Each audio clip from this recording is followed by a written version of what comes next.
Life हमेशा बहुत ही unexpected से टर्न्स लेती है। किसी ऐसे ही टर्न पर कब हमें प्यार हो जाए ये हम एक्सपेक्ट नहीं कर सकते।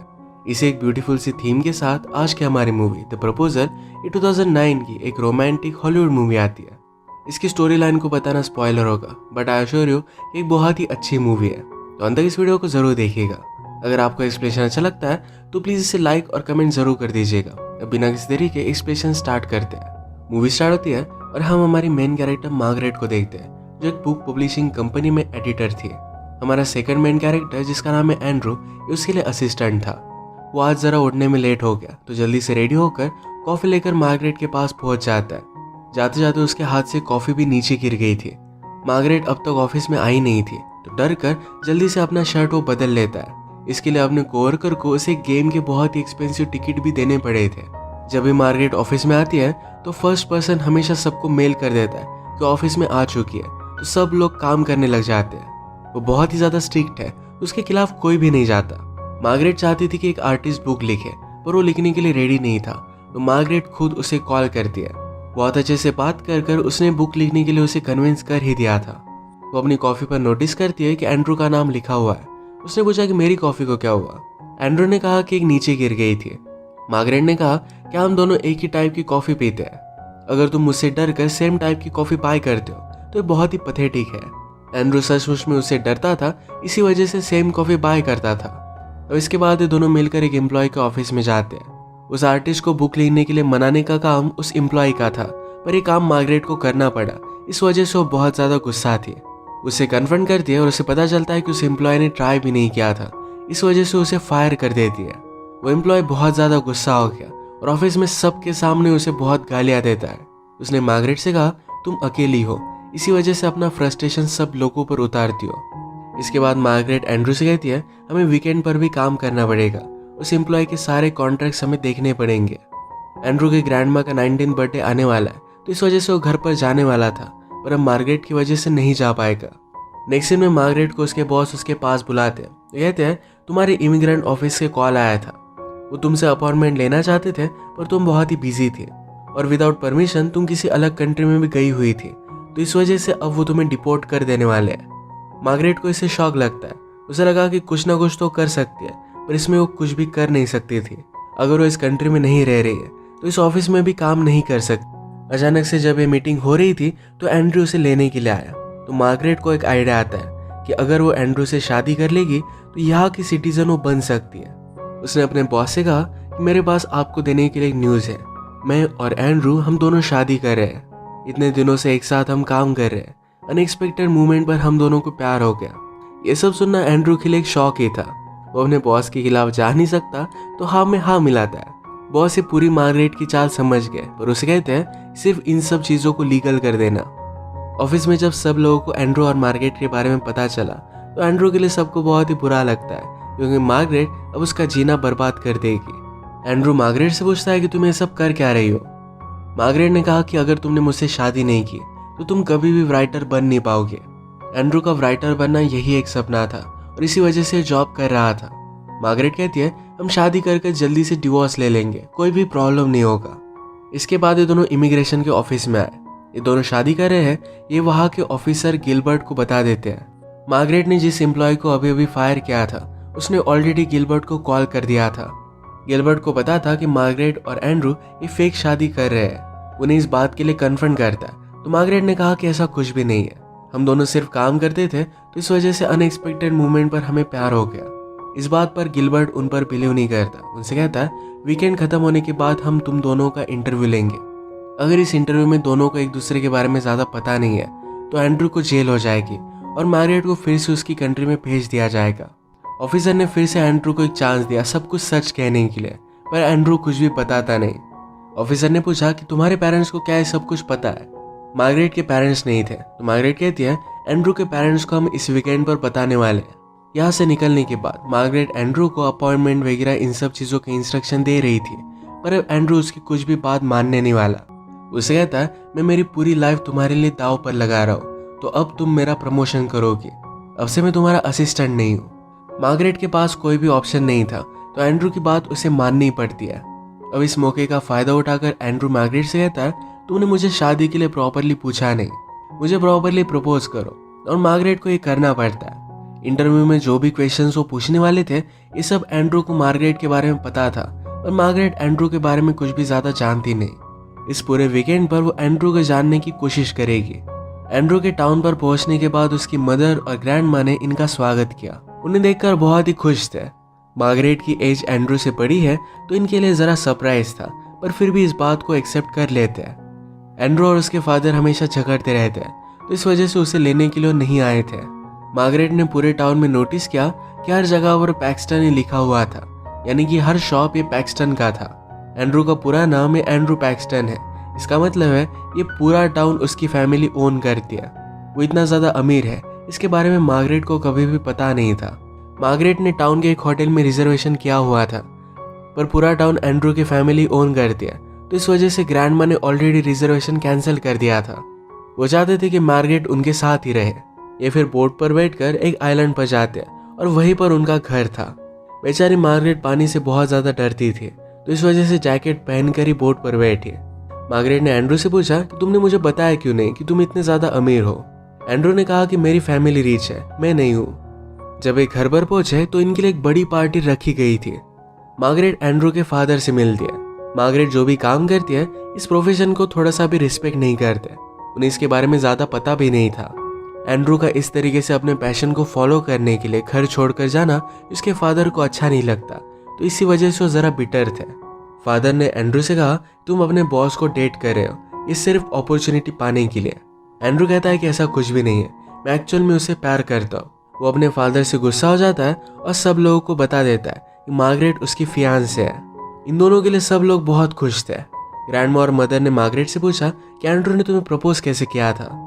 इन दोनों के पास कोई भी स्टोरी नहीं थी, तो एंड्रू कहता है कि मार्गरेट को स्टोरी सुनाना बहुत अच्छा लगता है, वही तुम्हें बताएगी। कुछ भी वियर्ड सी स्टोरी उन्हें बता देते हैं। सब लोग फिर इन्हें चीयर करने लग गए कि एक दूसरे को किस करो। ये मार्गरेट और एंड्रू के लिए जरा वियर्ड था, तो एंड्रू उसके हाथ को किस करता है, पर बाद में उन्हें फोर्स करने के बाद रियल किस करना पड़ता है। ये फीलिंग इन दोनों के लिए अलग ही थी। इसके बाद ग्रैंडमा ने मार्गरेट और एंड्रू को उनका रूम दिखाया।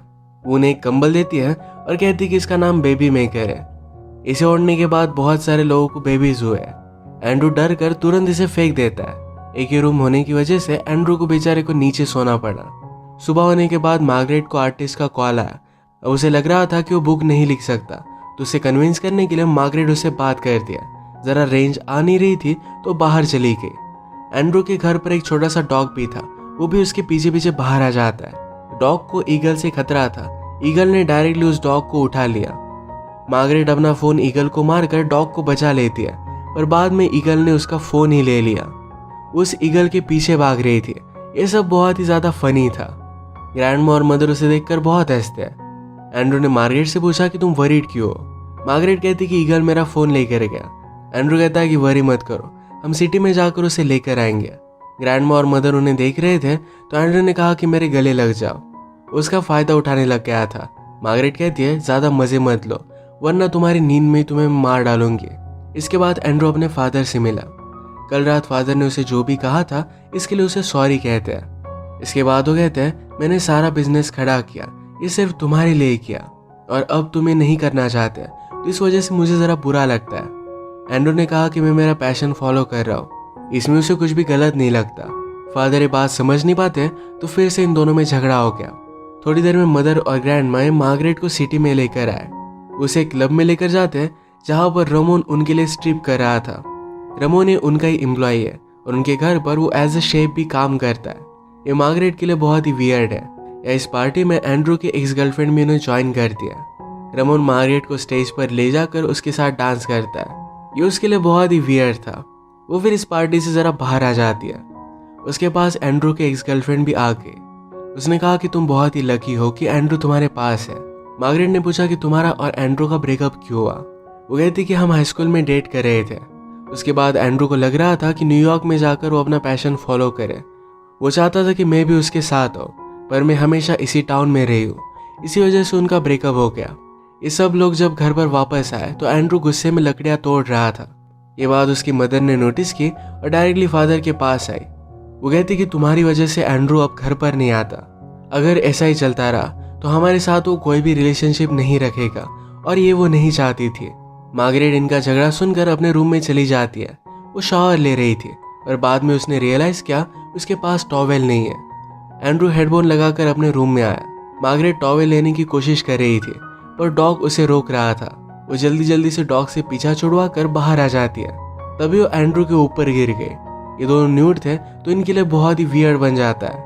रात में मार्गरेट एक गाना गुनगुना रही थी तो एंड्रू ने कहा कि मुझे इसके बारे में पता नहीं है।